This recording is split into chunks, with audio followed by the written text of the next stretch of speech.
যা আজকে এত রান্নাবাড়ি হবে, তোমাকে বললাম গ্যাসটা ঠিক করে দিতে, তুমি ঠিক করে দাওনি, বক বকও করেই যাচ্ছে গ্যাসটা, তোমার মতন মুখ বন্ধ করে না গ্যাসটা।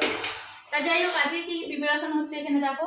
এখানে আছে চিকেন চাপের জন্য মাংস ম্যারিনেট হবে, মাংসের মধ্যে আদা রসুন লঙ্কা গরম মশলা এইসব দিয়ে রেখেছি, বাকি জিনিসপত্র পরে দিচ্ছি। এখানে হবে চিকেন পকোড়া, তার প্রিপারেশন এখানে চলছে, ধোয়া ধাই সব করে দিয়েছি। একে বললাম পেঁয়াজটা আর রসুন পাতা পেঁয়াজটা কুচিয়ে পকোড়াতে দিতে, তারপর মাখবো।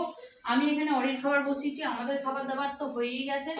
আগের যদি ক্লিপটা কেউ দেখো বুঝতে পেরে যাবে, ছেলেরা খেয়ে বেরিয়ে গেছে, আর এক ছেলে বাড়িতেই গেছে, আর আমি এখানে বাসন মাজছি। এই আমাদের দুপুরের খাবারটা মিটবে, তারপর হবে বিকালের খাবার দাবার। চিকেন পকোড়া করবে না মাঞ্চুরিয়ান? অত সবজি দিচ্ছ।